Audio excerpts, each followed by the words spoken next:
Hey guys, welcome to the Lunge and Lift podcast. Today we're going to talk through three common misconceptions. They're three topics that have been coming up a lot recently that we just want to get our thoughts out on. The first one is whether tightness is actually a problem. And the second one, we're going to talk about whether getting bigger means getting stronger. And the third one is around the topic of correct form, which I think there's a lot of form Nazis, form zealots out there who like to bash on the way people are executing exercises. And yeah, we just want to get our thoughts out there on our take on that situation.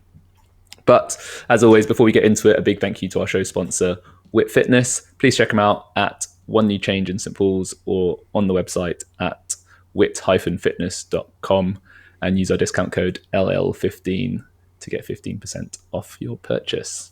Yeah, you can also visit our website, lungeandlift.com, and check out our We Recommend page to help support the podcast there.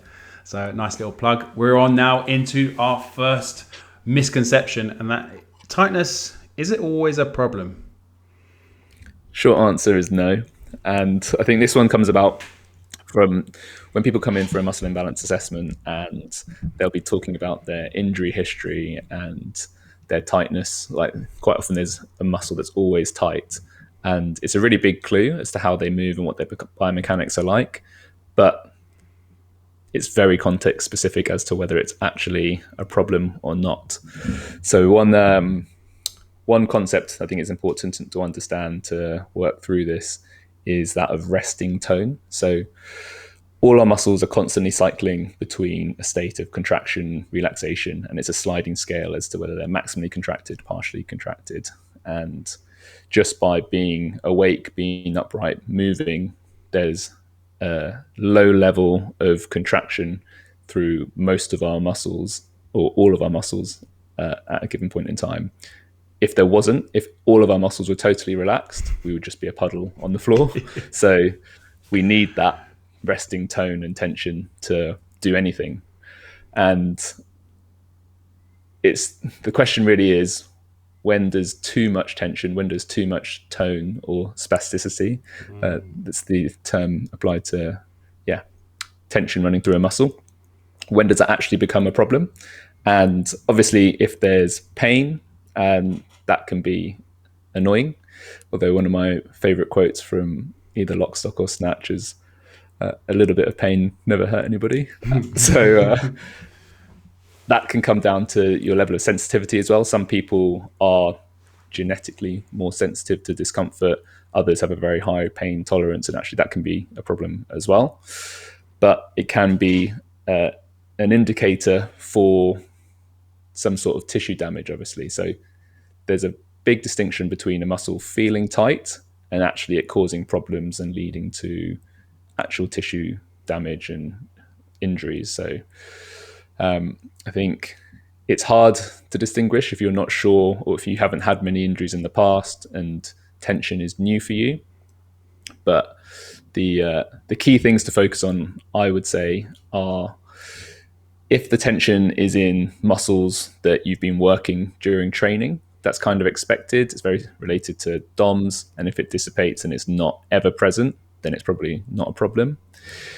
But if it is chronic, it's getting worse over time, and it's quite sharp sometimes, then that's something that we would want to investigate a little bit further. What's your experience of muscle tightness, Rob? Man, I'm always tight, but it's I'm quite grateful that where I do have I'm generally quite a tight person. I'm also a relatively mobile person. Like I can put myself into good ranges, so that the classic term of being mobility, I can get into a decent depth squat. I can get into a decent overhead position without compromising too much, even though obviously we're about to do a squat assessment on me because I'm having some knee pain. And so I'm obviously a little bit too tight somewhere. But what I do find fascinating is, well, because I just want to take it back to the bit where pain being subjective, and I think when you have a greater training age, I think you have a better understanding as well of when pain is too much and when pain's going a bit down the wrong way. Because for instance, as you say, I think a lot of us understand when we have DOMs and when DOMs is too much, and like we're like, oh fuck, we pushed a little bit too hard, and it lasts for a long time. But for instance, I know one of my clients has a very similar issue as me, where I'll kind of have a bit of like a numb feeling down the outside of my quad, and it doesn't cause me any discomfort. But if you imagine the IT band maybe just ever so slightly above it, I could say rub it and it would feel a bit numb, and it's like it never causes me an issue. So is that I do have tight legs, and so it's not really a problem really at the moment.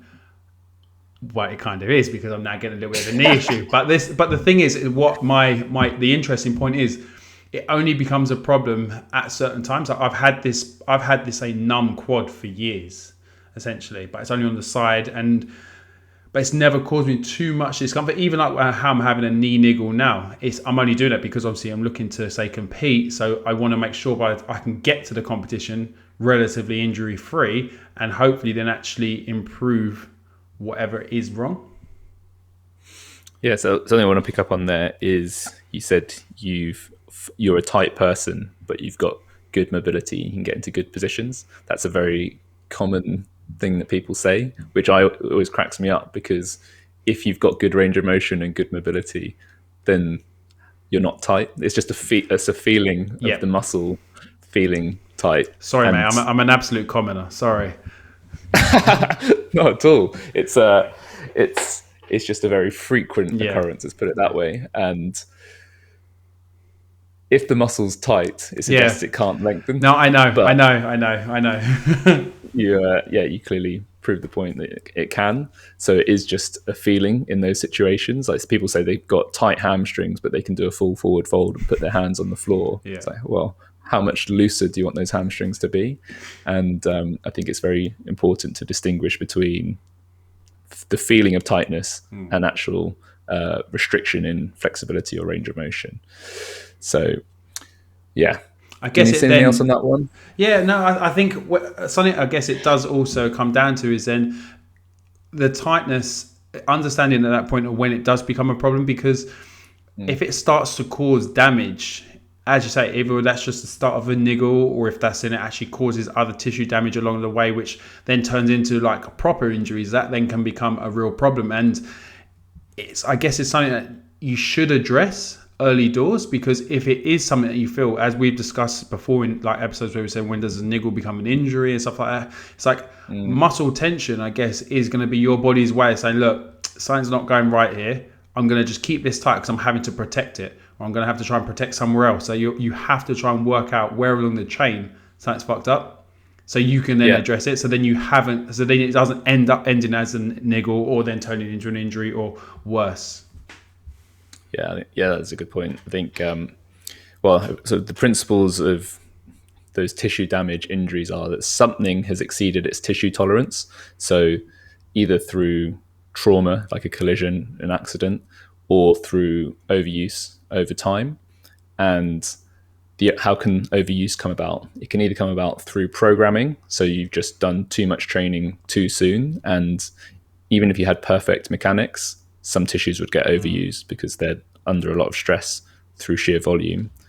The alternative is that it's a biomechanical thing. So a specific local area is doing more work than is optimal, and the work isn't being distributed around the body fairly or optimally, however you want to think about it, or both. So it could be a combination that you don't move great and you're also doing too much training. So getting an understanding of why that's happening in the first place, look at your program, look at the way you move, and then we use that tension or the feeling of tightness as a clue to understand what's doing too much, where's the force getting distributed in the body, and then we can start to unpick it. So it could be a clue in that situation. And as always, quite often the site of pain is not the site, or is not the guilty party in causing an injury.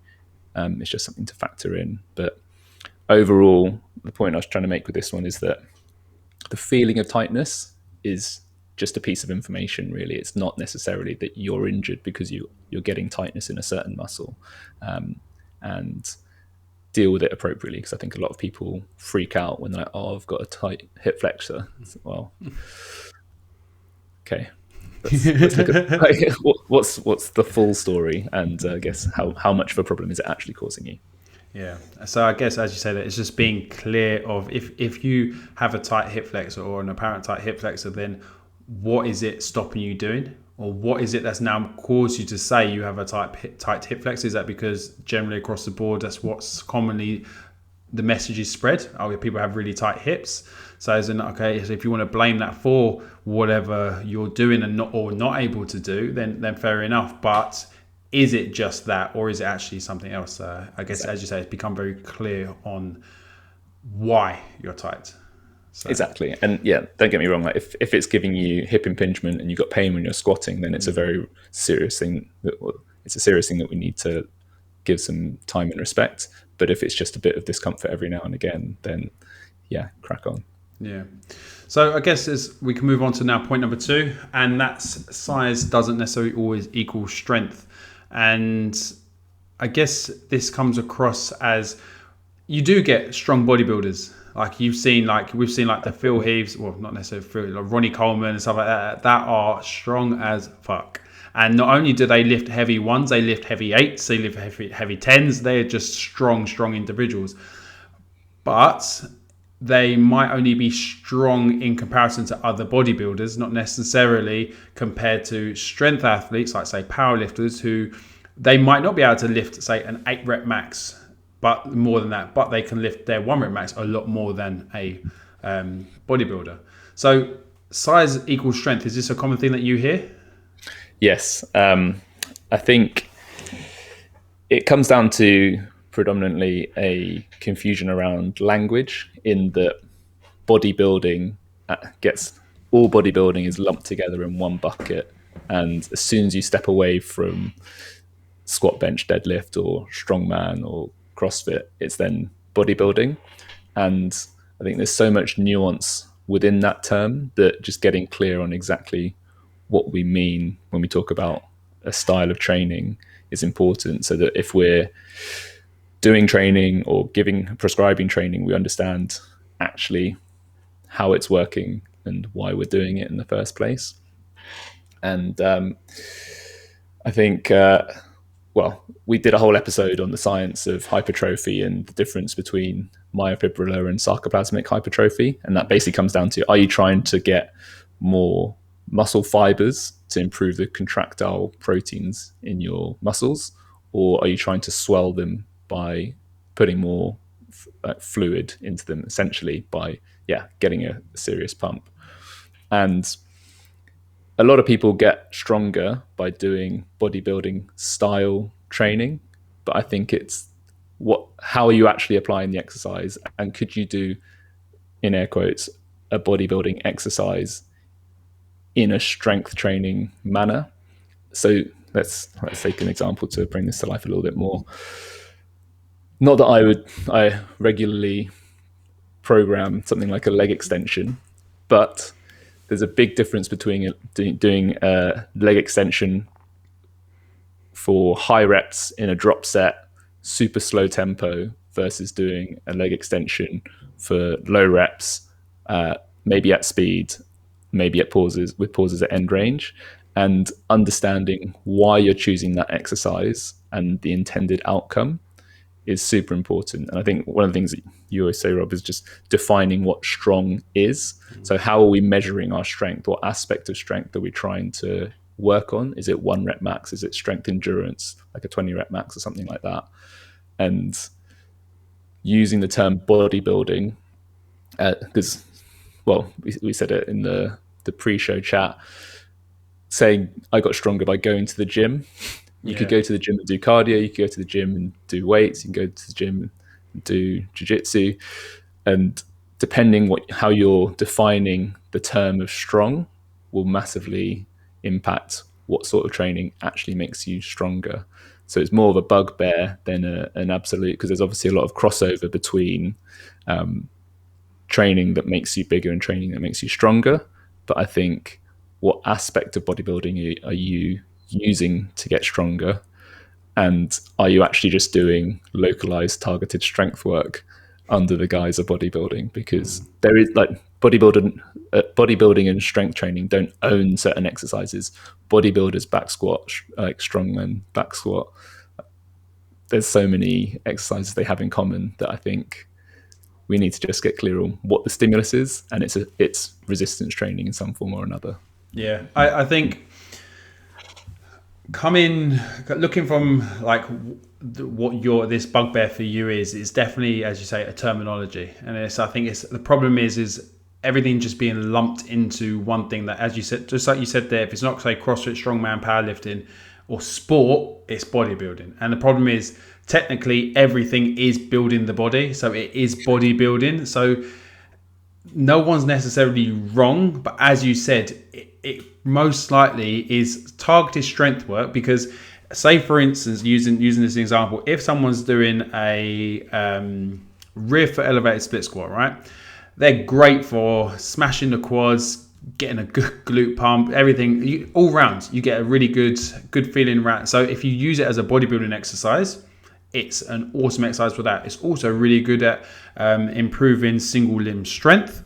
So when it comes to, say, carrying over to, say, your squat, it will carry over to that, because again, you're building, say, muscle endurance in a leg. You're also then, you can go for heavy rear foot elevated split squat, so you're in that lower rep range. But I think a lot of like the difference, obviously, between bodybuilding and, say, strength work is that time under tension. I think that's a really big differentiator, because even if you, say, do you could do a really slow 5 reps, and you could spend 60 seconds doing those 5 reps. Now that much tension, and you could add some pauses in, you have the slow eccentric, so concentric, so a really just destroying set, but it's only 5 reps.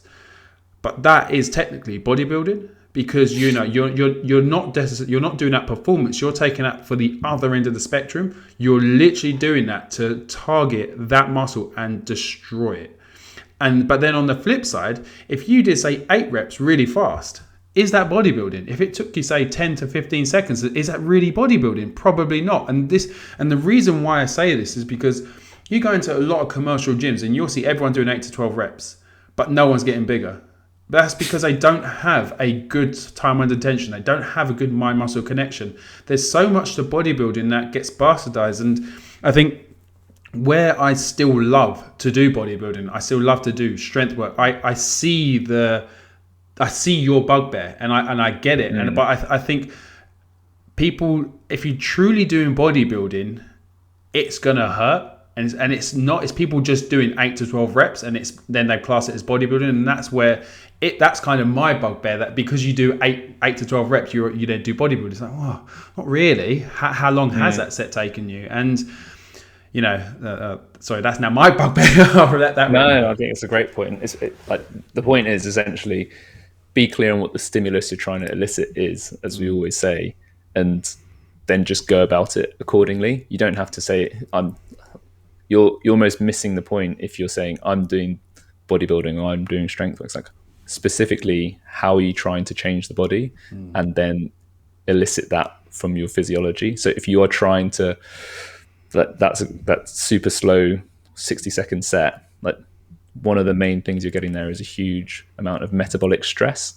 So that's why you're doing it. And in any of these scenarios, if it's not heavy enough to actually be challenging, you're not going to get bigger or stronger. So the load needs to be appropriate as well. But if you're trying to get stronger and you're doing a 60-second tempo set, the chances are it's not going to produce you're not going to be able to sustain a huge amount of mechanical tension for that long.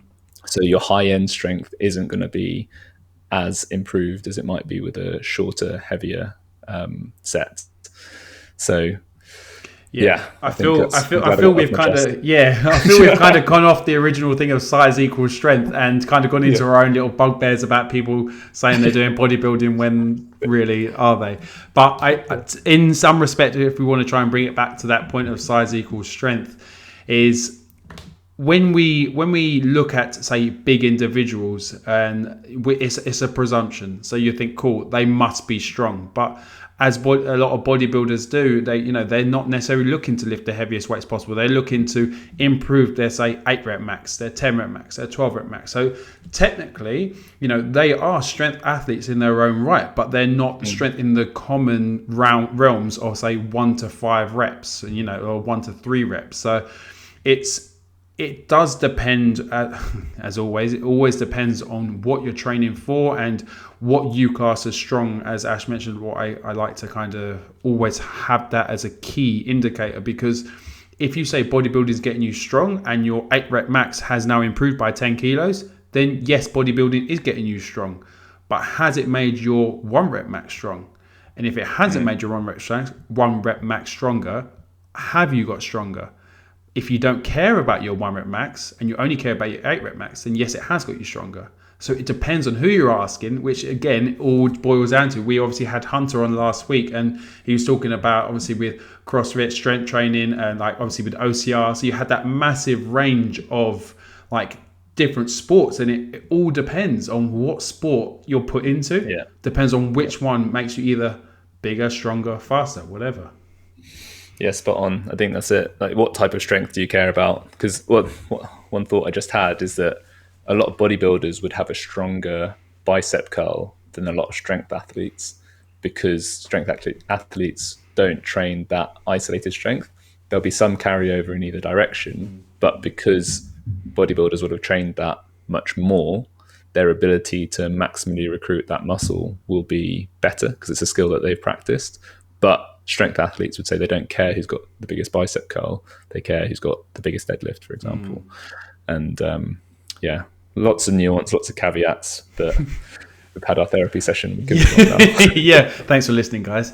Now the last one is, I guess, one of my favorite, because we kind of always basically discuss this in one way, shape or form, but it's that there's no one correct way to do an exercise. And this is what's hard, because I think we're both going to be culprit to this as well, because we've both produced exercise libraries, we've both told people how to do things, and I think this is the beauty of in-person, and especially, or like coaching, is you tell this individual how to do this individual exercise for them. But when we create exercise libraries, we create a generalized version of that movement that's normally safe and effective, and it's going to get you hopefully close to your results. But if you want a more personalized way to do the exercise, that's where you hire a professional to give you that exact thing. And I think a really good example of this is a deadlift, because I think we do often discuss like neutral spine, like can your upper back be rounded, how high should your hips start. There's so many nuances there that are not necessarily right or wrong, because not only does the size of the individual play a part here, but also how someone can recruit the muscles to make that exercise work more effectively for them. And I think this is where it's like, when I've seen like variety of like how to deadlift videos online, and a powerlifter saying this is how to do it, this is how to take tension, and this is how your feet should be, and it's like, is it, or is that what you do? And it's, I get what they're trying to get at, because they're trying to obviously help educate others into performing it in the best way that they can do it. And in a generalized term, I guess that's the only way you can do it. But when it does come to that overall one correct way to do an exercise, it can be very dependent. Yeah, I think that's the thing I take issue with, that when people talk in absolutes, so like this is right, this is wrong, or that's quite a common style of Instagram posts, like big red cross on this execution, big green tick on that execution. And I've got a couple of quotes which I thought were relevant here.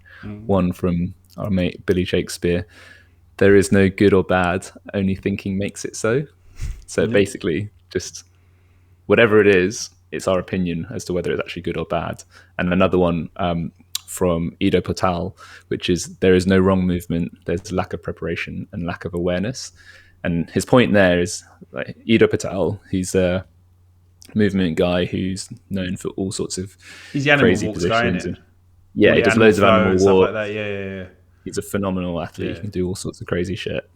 And he'll have people walking on the outside of their ankles and the inside of their ankles up on tiptoes, just basically putting joints into what would be classically thought of as bad positions. But he's saying we should be ready for any of that. So we should get ready for an ankle roll by training in a partially rolled ankle position, build tissue tolerance and strength in those shapes. And there is a lot of logic to what he's saying, in that if we only train in very narrow bands of variation, then we only get good in those narrow bands of variation. So if that's the case, then there can be no bad movements, because they're all serving some purpose in that they're going to protect you against being in that bad shape or position.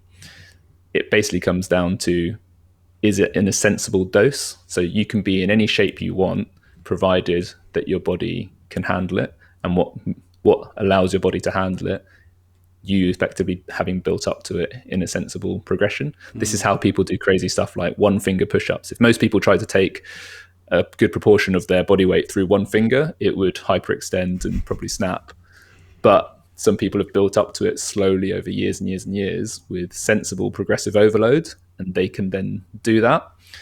And for that person, that's not a wrong movement or not the wrong way to execute a push-up. But for the majority of people, that would be a bad decision. So I think there's a couple of elements here, like, is your body ready for it?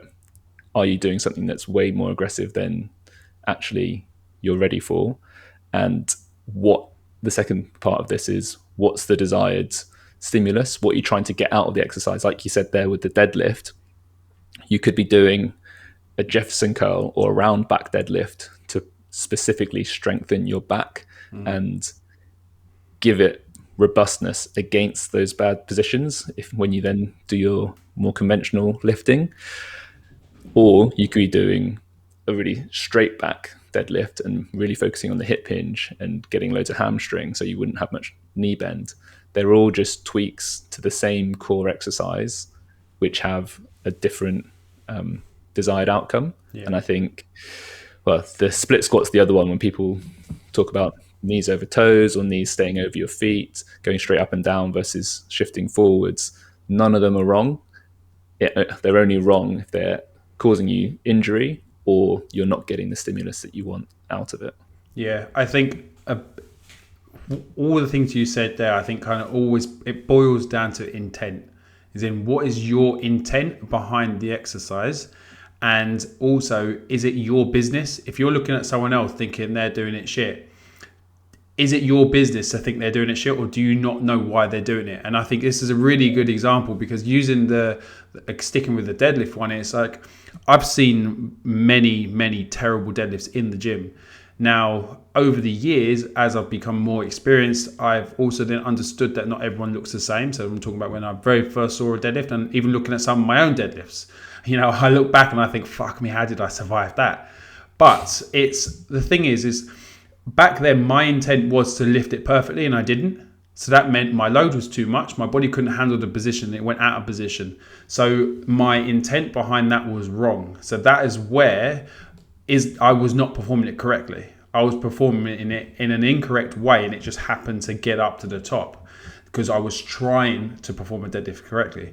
However, now obviously with more experience and a better understanding of lifting and stuff, I now see the benefits. And I think a really good example of this for me is when I've seen people do Romanian deadlifts. So Romanian deadlifts is one of my favorite accessories for a deadlift, because again, especially, it's an exercise you can absolutely load up and just smash your hamstrings and glutes in a really good way. And I've seen people do Romanian deadlifts at a deficit, and they go into their hamstrings and glutes and then go further and basically go lower down. Because a lot of the time, like we kind of touched on the point above, where people go to the gym doing 8 to 12 reps, they also think the fullest range of motion is what they need to do to get bigger. And a lot of the time, especially with bodybuilding, it's not. So again, if I'm using the Romanian deadlift as an example, if I'm doing it to build up my hamstring size, then I'm going to try and maintain as much tension through the hamstring. If I want to try and build the strength, again, through, say, a portion of the deadlift, I'm going to try and maintain that position. But if I also want to now target my lower back, I might do it on a deficit and let myself go further. However, what I would then argue, even against my own point there, is saying, is that really the best way I want to be targeting my lower back? Like, is that what I want to be doing? And if it is, then cool. But as long as there's the intent and the behind why I'm doing that deficit Romanian deadlift to target my hamstrings, glutes, and lower back, then don't judge me if I'm doing it and you see me in the gym doing it. And that's, I think, where this is like a bit of a problem, obviously, with social media and stuff, because we then have a presumption of someone's way of lifting because it doesn't fit with our way of doing it. And I think what you do is great, because obviously silly lunges, I know they're called silly lunges, and it's a very loose term, but they're all purposeful. So they all have a reason behind them. And yes, you put a nice, like, funny term on it to make people understand you look a bit silly doing it. But if you saw someone doing a silly lunge in the gym, you do think, oh, they look a bit stupid. Yeah. But that's the intent behind it. It's not to look stupid, but it's to target exactly what you need to do to get better. And I think the silly lunges are a really good way to there's no correct way to do an exercise, because it's a variation of a lunge. So that's my piece. Yeah, spot on. I completely agree. So I guess to sum up, takeaways overall, I think the common thread between all these 3 points is that your understanding should drive it all. So there's a nice quote I heard somewhere, like, understanding should precede answers. So you shouldn't just jump in to say someone's doing an exercise wrong unless you understand what the intent is for why they're doing that exercise in the way that they're doing. Discomfort isn't always an issue. So tight can sometimes be right for a muscle. And bigger and stronger overlap, but they aren't exactly the same thing. And go into some of those sessions thinking that targeted strength work is what you're doing rather than hypertrophy work, unless that's what you want, in which case there's nothing wrong. Go for that pump. Or you can call it power building, which is what it's called nowadays. So if you keep up with the cool kids, mate, it's power building. Power building, functional bodybuilding. Yeah. Yeah. And I guess obviously the main thing is you always got to be conscious of why you are doing the exercise before why you're doing it, how you're doing it. As long as you understand and you're not just doing. And I think that's the biggest thing. And I think I really enjoyed today's conversation. I really, because it's the type of thing where I think obviously we're both relatively opinionated, but not in necessarily a way of saying, oh, there's only one way to do things. I think we're both pretty open-minded, but we do have a good back into why we maybe suggest certain things or why we talk about certain things. And these 3 just misconceptions are just the tip of the iceberg for essentially whether we go into myths that you hear in the gym or anything. But we really hope that you got maybe something from these 3 episodes, even if we did kind of go on a little bit of a tangent on some of them and that, but we hope you did. As always, thank you very much for listening. We really do appreciate your listen, and we can tell because, our stats are improving and increasing. So thank you. Keep spreading the message of Lunge and Lift. And if you haven't checked out our website already, do go over to lungeandlift.com and have a little butchers. What else? Share. If you could share the episode, we'd really appreciate that. I should put this on recorded, mate, so we can just press, all right, just play. And also, if you did enjoy the episode, a cheeky 5 stars, or that's it really. Please don't give us 4 stars. I think it just ruins the algorithm. We really like these 5 stars. Keep giving us those. We really appreciate that. So as always, thank you very much, and we'll see you next week. Thanks, guys.